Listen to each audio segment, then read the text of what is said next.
살면서 역사에 남을 만한 일을 할 수가 있을까요?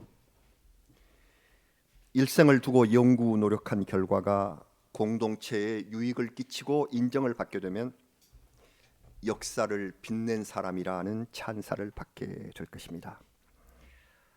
그러나 우리는 그런 능력이 부족한 것 같습니다.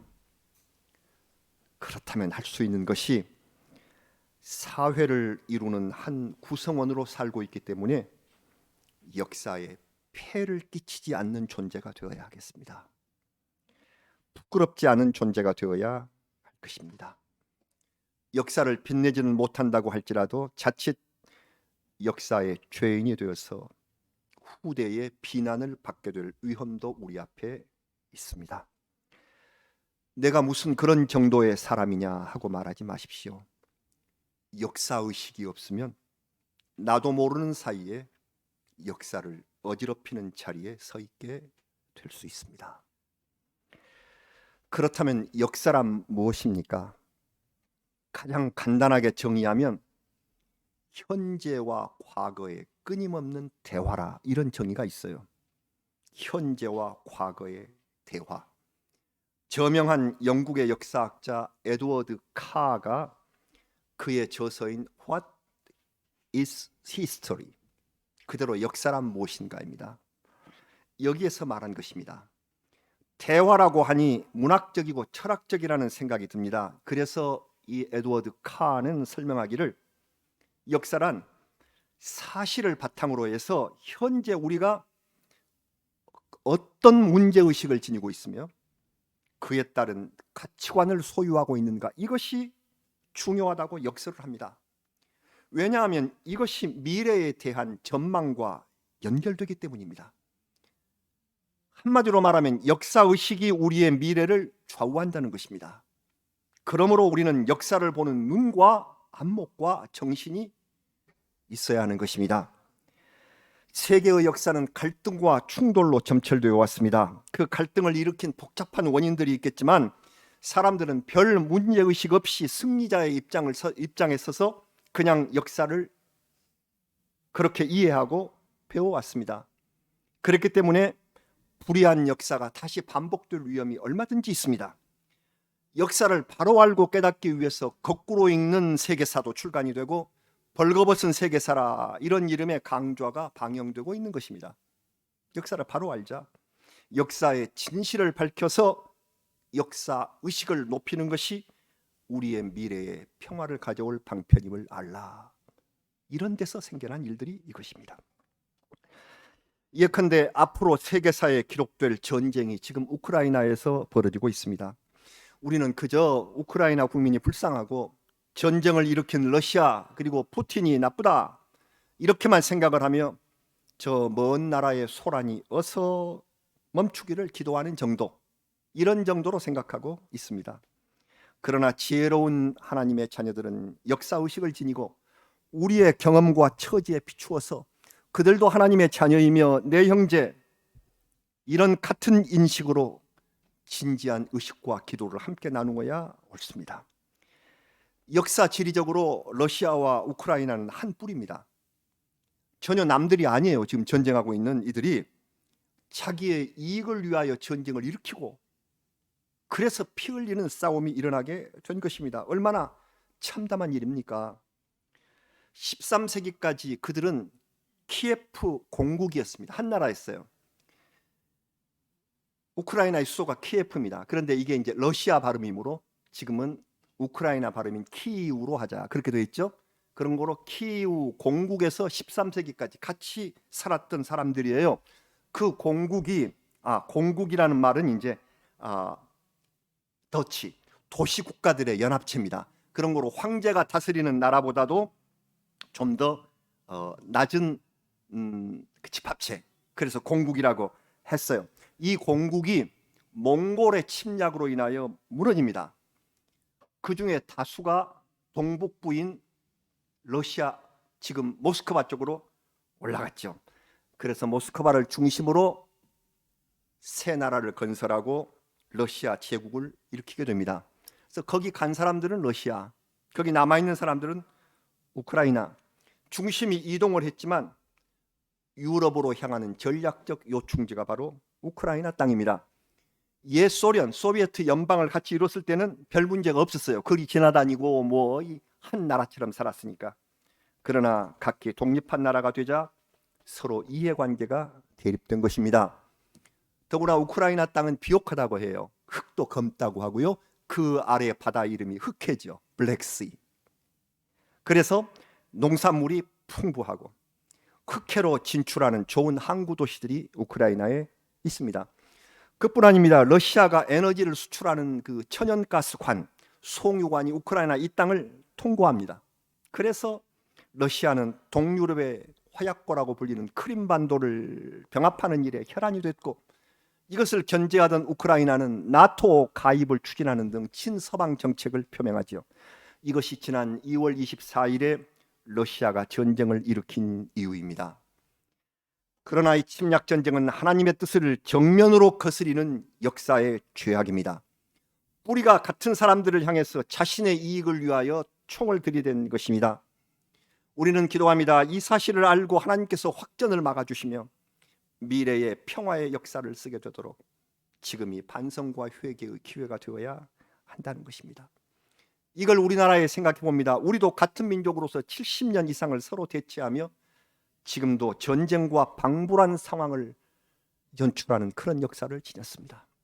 며칠 전에도 ICBM 대륙간 탄도 미사일이 발사됐습니다. 이것은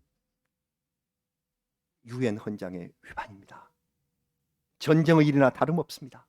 우리는 이 우크라이나의 평화를 위해서 기도할 때 갈라진 우리나라와 전쟁의 위협에 있는 나라를 위한 기도를 하지 않을 수가 없는, 이걸 막아야 하는 이러한 역사의식을 갖는 성도들이 되셔야 한다는 것입니다.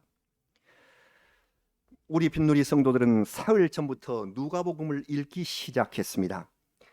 작년 재작년에 마태와 마가복음을 읽었는데 두 복음과는 달리 시작하는 말씀이 참 독특합니다. 우리 오늘 봉독하셨는데 누가복음 1장 1절 2절을 다시 한번 같이 봉독해 봅니다. 1, 2절 말씀입니다.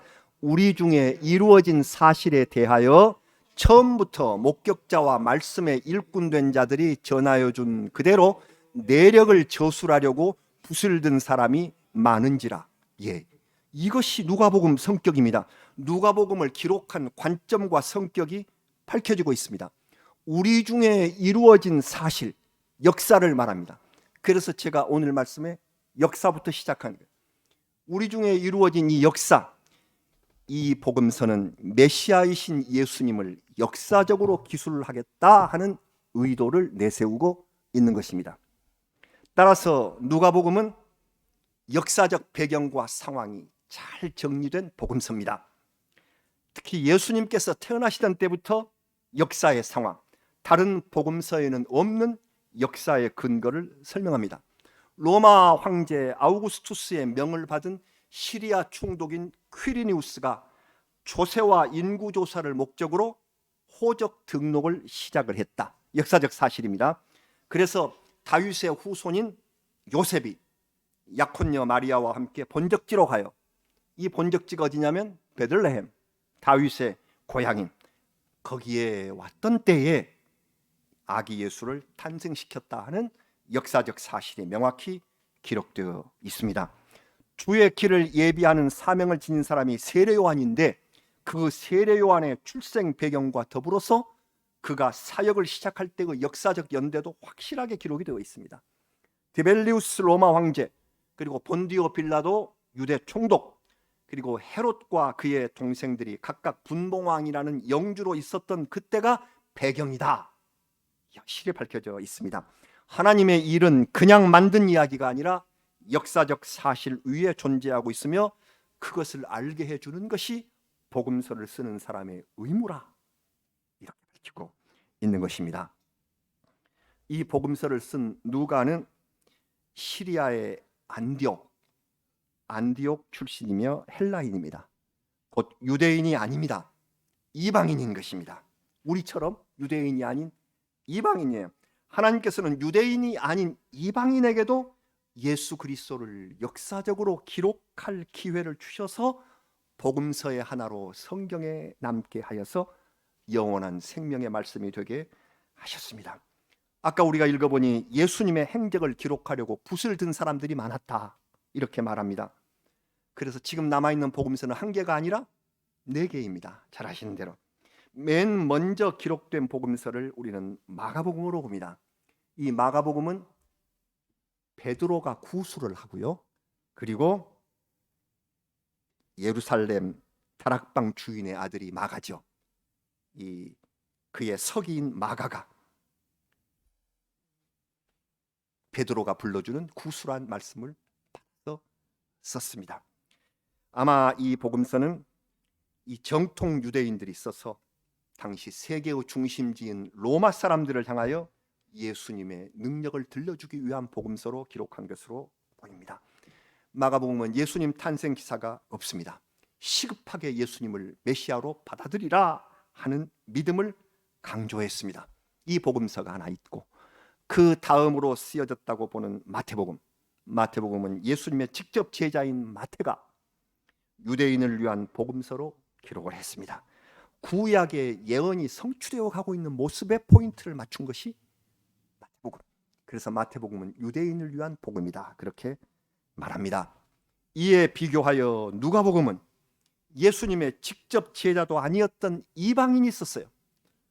누가가 썼어요. 이 누가가 예수님을 구주로 받아들인 다음에 사도 바울을 따라서 이방 전도에 참여합니다. 많은 자료들을 모았습니다. 그 자료들을 모아서 기록한, 그래서 이 목적은 헬라인을 비롯한 온 세상의 이방인 사람들에게 전하기 위한 복음서로 기록을 하였습니다. 그래서 마태, 마가, 누가 세 복음을 가리켜서 우리는 공관복음이라고 합니다. 공관, 두루 같이 보는, 두루 공이고 볼관자예요. 두루 같이 본 Synoptic Gospels, Synoptic, 공통적 관점에서 본다. 그런 거로 이 세 복음서는 공통적 관점에서 예수님을 기록했으므로 중복된 부분이 많아서 서로 대조하면서 읽어야 하는 성경 말씀이 되었습니다. 하나가 아니라 셋을 주신 거예요.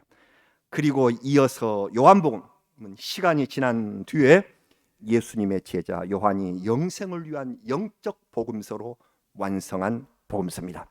우리는 예수님의 말씀과 사역을 여러 방향과 각도에서 더욱 영적이고 더욱더 복음적이고 역사적으로 살펴볼 수 있는 은혜를 받았습니다.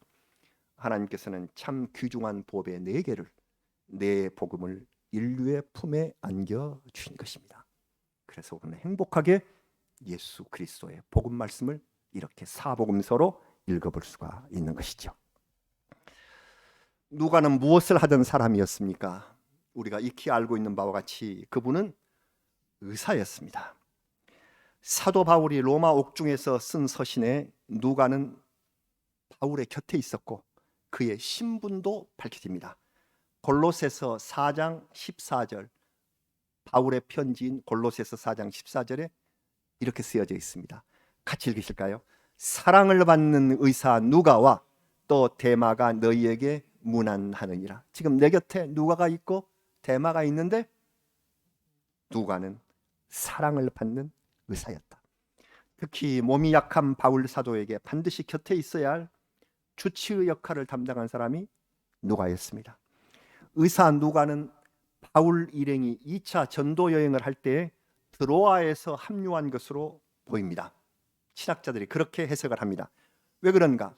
사도행전 16장을 읽으면 그때 드로아 전도가 나오는데 바울이 드로아에 도착한 그때부터 사도행전의 기록 주어와 목적어가 우리로 바뀝니다.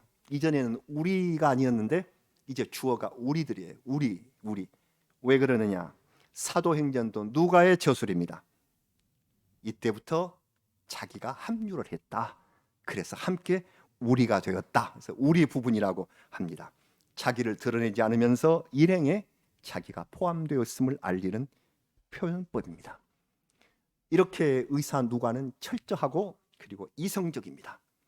이 의사가 예수 그리스도의 일을 근원부터 자세히 살피고 싶어서 바울에게 선교를 배우면서 철저하게 자료를 모으고 분석, 검토 작업을 했을 것입니다.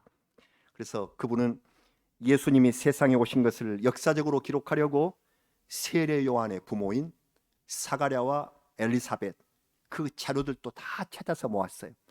다른 복음서에는 없는 내용입니다. 그리고 또 예수님의 모친 마리아가 성령으로 잉태해서 하나님을 찬양하는 찬가를 불렀는데 그 찬가를 마그니피카트라고 부릅니다. 아주 유명한 말인데요. 이 마그니피카트 그 마리아의 찬가, 이게 누가복음 1장에 그대로 기록되어 있습니다. 그래서 자기는 직접 예수님을 뵙지 못했기 때문에 남아있는 증언 그리고 마리아의 자료, 정말로 자세히 의사의 본분을 발휘해서 깊이 살펴보고 한자 한자 정확히 기록한 성경이 바로 누가복음입니다. 누가는 먼저 누가복음을 쓰고 다음에는 사도행전을 써서 차례대로 데오빌로라는 사람에게 보냈습니다. 데오빌로가 누구인지는 구체적으로 모릅니다. 그러나 각하라는 호칭을 쓴 것으로 보아서 높은 지위에 있었던 사람이 분명합니다. 아마 로마 사람 귀족인 것 같고 큰 영향력을 가진 인물로서 예수를 믿게 된 사람, 그리스도교로 개종한 사람인 듯합니다. 그러므로 이 데오빌로는 이 세상 이방인 신자의 대표격이라고 할 수 있습니다. 그는 예수님을 알려고 노력을 했다고 합니다. 누가복음은 우리가 예수님을 더 잘 알려고 할 때 확실하게 그 길로 인도해 줄 것입니다. 오늘 우리가 봉독한 이 본문 4절에서 더 확실히 알기 위해서 각하가 더 확실히 예수님을 알고자 하니 이 하나님의 말씀 예수 그리스도의 복음을 시작한다. 그렇다면 우리 기억하십시다. 누가복음은 많은 특징이 있으나 대표적으로 세 가지 특징이 있습니다. 첫 번째 특징은 무엇인가? 이방인도 유대인과 아무 구별 없이 예수 그리스도를 믿어서 구원을 받을 수 있다는 구원의 보편성을 드러낸 복음서입니다. 구원의 보편성. 누구나 유대인이 아니라 이방 사람인 우리들도. 누가복음 2장에는 아기 예수가 태어난 지 약 40일이 지나서 정결 예식을 하려고 예루살렘에 갔다는 기사가 나옵니다. 거기서 시므온이라는 경건한 사람을 만났는데 이 시므온이 아기 예수를 보자 그를 안고 메시아가 하실 일을 예언하더라. 그 기록이 누가복음 2장 30절부터 32절입니다. 같이 한번 봉독하시겠습니다. 누가복음 2장 30절부터 32절. 내 눈이 주의 구원을 보았사오니 이는 만민 앞에 예비하신 것이요 이방을 비추는 빛이요 주의 백성 이스라엘의 영광이니이다 하니. 메시아의 사역은 이방 백성을 구원하는, 이방을 비추는 빛이다. 온 세계의 사람들을 구원하실 것이다. 이 말씀은 사도행전에서도 이어져서 사도행전 11장 18절에 이렇게 말씀합니다. 그들이 이 말을 듣고 잠잠하여 하나님께 영광을 돌려 이르되, 그 다음 같이 봉독하실까요? 그러면 하나님께서 이방인에게도 생명 얻는 회개를 주셨도다 하니라. 이처럼 우리 같은 이방인, 예수님과 같은 나라에 태어나지 못한 우리 이방인도 똑같이 구원을 받는다는 구원의 보편성이 이 누가복음의 바탕을 이루고 있어요. 역사적 예수 그리스도, 그분께서는 온 세계의 백성들을 보편적으로 구원하신다. 이것이 누가복음의 첫 번째 특징입니다. 이어서 누가복음의 두 번째 특징은 성령의 역사가 강조된다는 점입니다. 예수님은 성령이 임하심으로 세상에 나셨고 성령께서 역사하심으로 교회가 이루어졌으며 온 세상이 성령을 통해 구원을 얻게 되었음을 알려주고 있습니다. 누가복음은 예수님보다 6개월 전에 세상에 와서 주의 길을 준비한 세례요한, 이 세례요한부터 쓰고 있는데 세례요한도 성령의 충만함을 받았고 그의 부모도 역시 성령이 충만했다고 하셨습니다. 오늘 봉독한 예수님 탄생의 예고 말씀이 31절부터 33절까지 우리 읽었는데 좀 더 읽어보시면은 누가복음 1장 35절에 이렇게 말씀을 합니다. 누가복음 1장 35절을 같이 봉독합니다. 천사가 대답하여 이르되 성령이 내게 임하시고 지극히 높으신 이의 능력이 너를 덮으시리니 이러므로 나실 바 거룩한 이는 하나님의 아들이라 일컬어지리라. 아멘. 지극히 높으신 성부의 능력을 받기 위한 전제 조건으로 성령이 내게 임하는, 성령이 임함이 있음을 가르쳐 주고 있습니다. 누가복음과 한 시리즈를 이루는 사도행전, 사도행전의 별명이 성령행전입니다. 무려 70회 이상 성령의 은혜가 기록되어 있는 사도행전입니다. 온 세상에 복음이 전해지는 것은 성령의 역사라 하는 사실을 증언하고 있는 성경입니다. 누가는 하나님께서 이루신 일을 역사의 바탕으로 삼고, 이 역사를 바탕으로 삼고 그 위에 영적 임재, 성령을 통하여 새 역사를 이루어가는 틀을 만들었습니다. 사실적인 역사와 그 위에 영적인 성령의 임재가 누가복음을 만든 것입니다. 그래서 사랑하는 여러분, 누가복음을 묵상하는 동안 역사를 바탕으로 하여 그 위에 구원을 이루시는 성령님의 임재를 충만하게 경험하는 기회가 되시기를 바랍니다.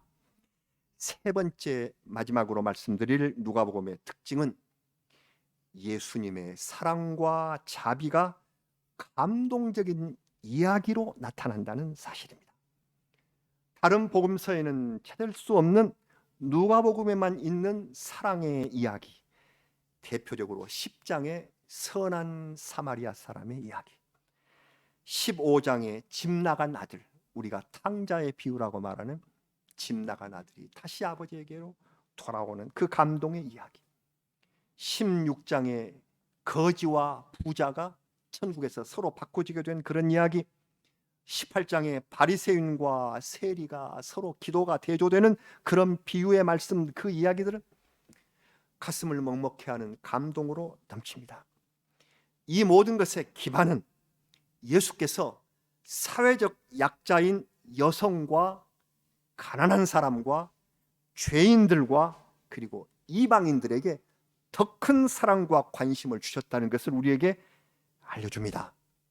세상에서 높은 지위를 누리던 사람들이 다 피해버린 위기의 현장에 그 사람을 구해주며 사랑의 꽃을 피운 사마리아 사람, 울면서 회개하고 돌아오는 아들을 품에 안아주시는 아버지의 사랑, 이것은 곧 예수 그리스도의 자비와 용서를 말하는, 세상에 살고 있는 사람들의 교만을 꺾고 그리스도의 자비가 임하는 그러한 현장을 우리에게 보여주십니다. 누가복음의 별명 가운데 하나는 여성의 복음입니다. 여성에 대한 배려와 돌보심이 가득합니다. 마리아부터 엘리사벳, 여선지자 안나가 1장부터 등장하고 마르다와 마리아 자매를 향한 우리 주님의 격려의 말씀, 나인성에서 죽었던 아들을 일으킴 받은 어머니, 그리고 막달라 마리아, 요한나, 수산나 등 여성의 섬김과 봉사가 넘쳐납니다. 누가복음을 읽으시며 여성들이 더 큰 은혜를 받게 되실 것입니다. 여성들은 좋으시겠습니다. 예수님의 사랑이 더 많이 가신, 성별로 말하면 더 많은 사랑을 받은 그 모습들이 누가복음을 장식하고 있습니다. 우리 누가복음을 읽으시는 이 말씀 속에서 진실한 역사가 드러나고 그 위에 성령이 임하시며 약한 자와 여성을 돌보시는 주님의 사랑이 위로의 손길로 다가오는 것을 느끼시며 이 말씀과 함께 하시기를 바랍니다. 부활절이 다가오는 데까지 이 말씀 읽어야 하실 텐데 은총의 시간이 사순절 지나 부활의 날까지 충만하시고 하나님께서 이 땅 위에 내리시는 이 역사가 성령의 임재를 통하여 영원한 하나님의 은혜와 복이 되기를 간절히 바라며 우리에게 주신 생명의 말씀 누가복음을 사랑합니다. 읽고 쓰실 때에 주의 성령과 은총이 충만히 임하시는 은혜가 같이 하시기를 주의 이름으로 축원합니다. 아멘. 기도하시겠습니다.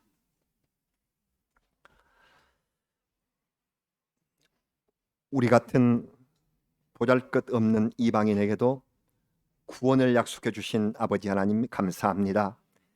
특히 누가복음을 통하여 이 귀한 역사가 일어나고 하나님은 역사의 증인이시며 역사의 바탕이시며 그 위에 특별히 사회적으로 약한 자를 사랑하시고 가난한 자와 여성을 돌보시는 그 귀한 은총이 바로 누가복음 한 장 한 절에서 우리에게 임하게 되실 것입니다. 성령께서 우리를 감동시켜 주시옵소서. 이 땅의 전쟁들이 다 끊기게 하시고 하나님께서 다스리시는 아름다운 역사가 꽃피는 귀한 은혜가 지금 이 사순절부터 영원히 일어나도록 주님 같이 하여 주시옵소서. 코로나로 인하여 심히 고통하는 우리들입니다. 주님께서 이제 정점에서 끌어내리시고 다시금 회복시켜 주시겠사오니 그것을 믿고 지금 예배당에 나오지 못한 이들에게도 위로와 은혜를 더하여 주시옵기를 바라오며 거기에서 회복된 분들에게 더욱더 새로운 건강과 앞날의 밝은 빛을 비춰 주시옵기를 간절히 바라옵고 예수님의 이름으로 기도드리옵나이다. 아멘. 우리 찬송 425장을